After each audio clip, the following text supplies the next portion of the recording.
Leeds United 1, Tottenham 2. Tottenham break a curse of not winning before an international break, which feels like it has lasted forever. Walk away with 3 points today. Welcome into Top the Perch. I am your host, as always, Nick Burt. Like I said, right at the beginning, Tottenham break a curse that's just, I don't even know if it's a real curse. It just always feels like we lose right before the international break. Given this was against a newly promoted side, the 12:30 kickoff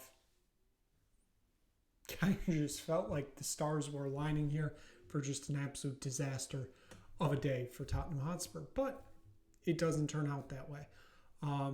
A good 2-1 victory away from home in a game where I feel like Tottenham were tested a little bit more than they expected to be today, if we're honest. I know Leeds are having somewhat of a decent start to the season. Obviously, they're not like sitting bottom of the table.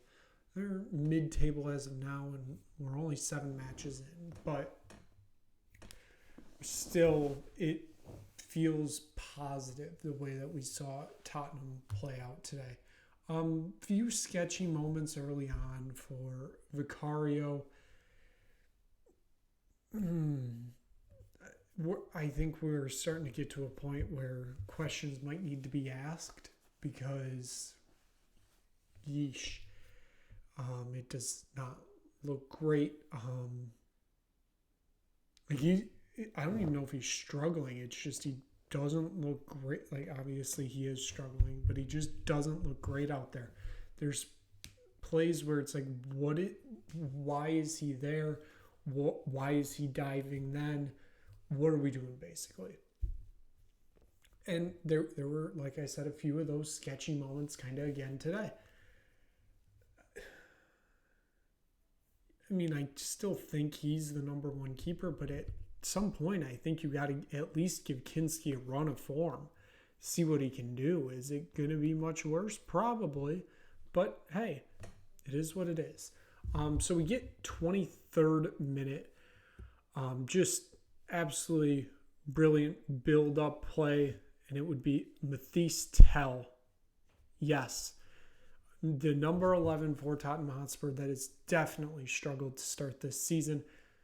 Goes on the attack from midfield, takes a shot from just inside the box, finds the top near corner of the net. Tottenham are ahead 1-0, and man, oh man, was that a goal that I think both Tottenham needed. I think they needed to get the first goal today. It's a goal that Tell needed, just given how the season has gone on, and it just so much needed to get a goal in the first half for Tottenham Hotspur. I mean, it was an absolutely brilliant strike, one touch into the box and then fired into that top near corner. I'm very happy to see that Mathis Tell get on the scorecard for today because, like I said, it has not been the greatest run of forms for him to begin this season. And hopefully with him getting one goal, that just unlocks it all and it just starts kind of flowing here. I mean, it was basically right after the goal, there was kind of another sketchy moment. And I really wasn't sure what Vicario was doing. There was a shot right inside the box.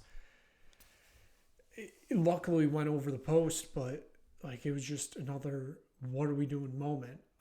Tottenham had another chance right in the 27th minute. There was a 3-on-2 attack. Ball gets to Kudus, takes a shot. It just goes across the bar.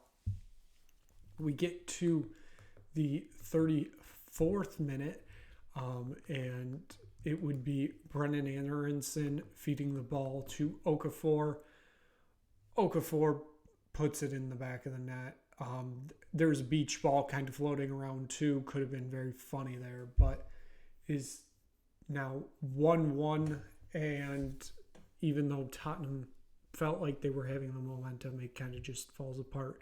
Another Vicario moment. I don't know really what he was doing there, but It's 1-1 Tottenham. Go into the half 1-1 after, I believe it was Matisse Tell again, or it was Kudus. It might have been Kudus who hits the bar right before the half, and it's could have had it 2-1 going into the half. Of course, you start getting worried. This is Tottenham.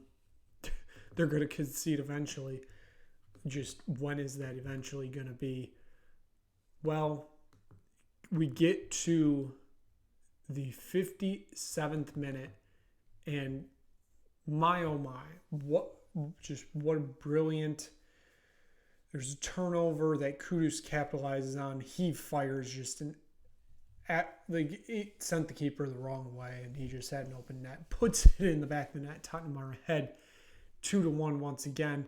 Kudus pulls out his stool that he just never. It wasn't his stool, obviously. We'll probably only see that at Tottenham, but pulls out the stool. We haven't seen that celebration yet.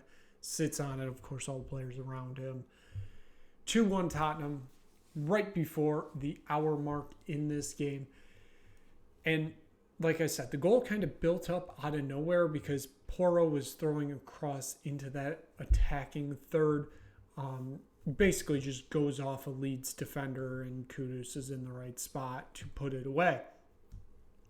Tottenham, they played lockdown from here, and they would seal it. They would seal a 2-1 victory, 3 points going into an international break. So, of course, as always, let's take a look at the player ratings for today. We're going to start up top. Of course, Matisse Tell. Actually, before we even get into Tell, it looks like Thomas Frank kind of went with a same formation as we saw on Tuesday in Bodo with the 4-2-3-1. Seems to be working, so just going to have at it, let it go. Back to Matisse Tell, 8-1 today, obviously gets the goal, and like I said, it was a goal he needed. And he had a few other very good opportunities. And I really hope that one goal is what unlocks him, because he could be a very special player. So an 8-1 for him today. Wilson Odobert gets the start on the left today. He gets a 7-1.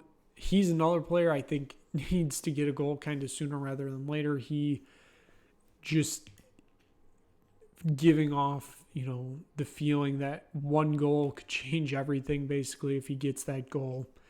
Hopefully more starts following. One good game is going to obviously equal more good games down the line, hopefully.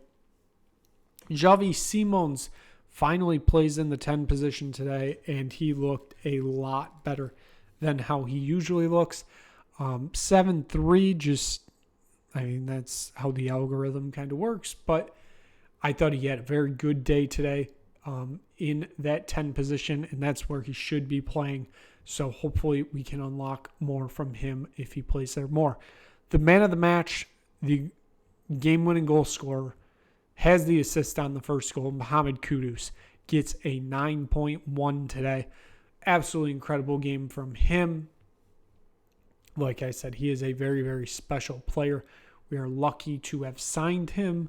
We need a player, we need a carbon copy of Mohamed Kudus, except on the left, because that would be incredible. It would be incredible to watch if we could actually see that, because Tottenham might be unstoppable if they could do that.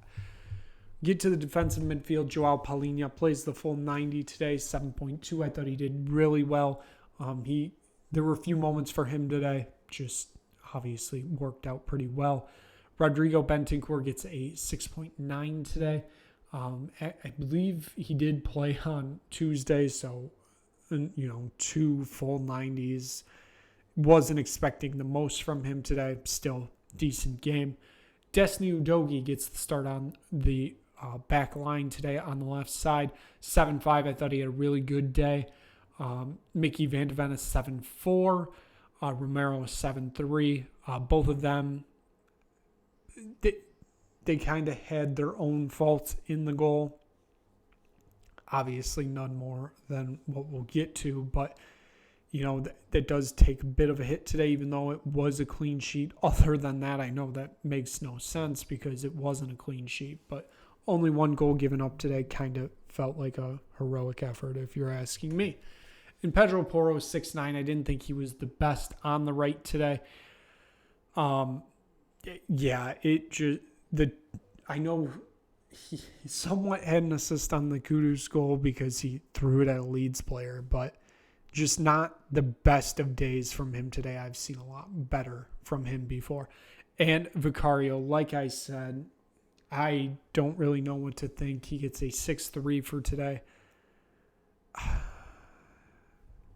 It's kind of disappointing because it kind of feels like he took a little bit of a step back from last year. I know he's supposed to be like our keeper, but there are just some moments where you're scratching your head saying, what is he doing? And truly don't know. And I don't know. I know we've seen Kinski, at least in the Carabao Cup. I don't know where you fit him in, though, if you do want to start him, because you don't want to throw him right to the Wolves, but sometimes it's just trial by fire. So I will be interested to watch how that goes going out. So our subs for the day, Rich Arlison and Sarr, both came on in the 73rd minute, and that was for Mathis Tel and Javi Simons. Rich Arlison gets a 6-3 today, Sarr a 6-5. By that point in the game, obviously, Tottenham were up 2-1. They were just kind of trying to lock things down and seal it from there. Kevin Donzo gets subbed on in the 85th minute. That was for Wilson Odegaard. That's just obviously bringing somebody on for a little bit more defensive help to lock down the victory. And Brennan Johnson gets subbed on in the 89th minute, and that was for Mohamed Kudus. And neither of them played enough time to get a grade for today, so here we are. Thomas Frank gets a 7. Again, few questionable decisions. I don't know if I would have thrown Bentancur out there, but it is what it is. I would have liked to see Archie Gray today, obviously playing at Leeds. First time since he's transferred over. Would have been nice to see. Obviously, he doesn't get the play time today. Honestly, this probably could have been a game to throw Kinski in if you wanted to, but it is too late for that now. So, as mentioned, it is time for another international break.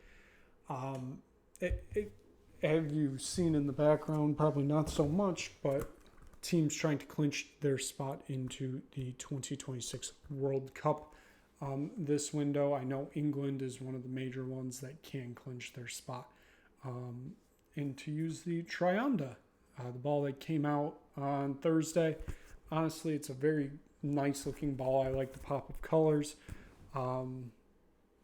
My guess is that this is going to be one of the better World Cup balls that we've seen.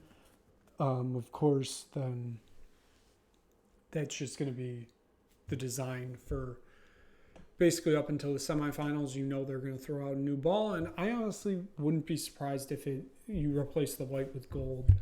It seems to be what they've been doing. Maybe change a little bit of the coloring, but World Cup qualifying back at it. So Tottenham Hotspur do not play again until the 19th of October, when they will be back at home facing off against Aston Villa. So we will, of course, be back to recap all that. Potentially, you may see some World Cup qualifying content.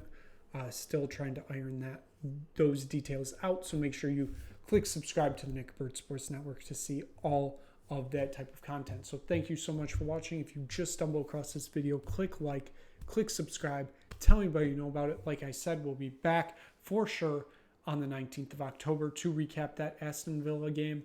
Potentially some World Cup stuff thrown in there before that. So thank you so much for watching. We will see you again soon for another episode of Top of the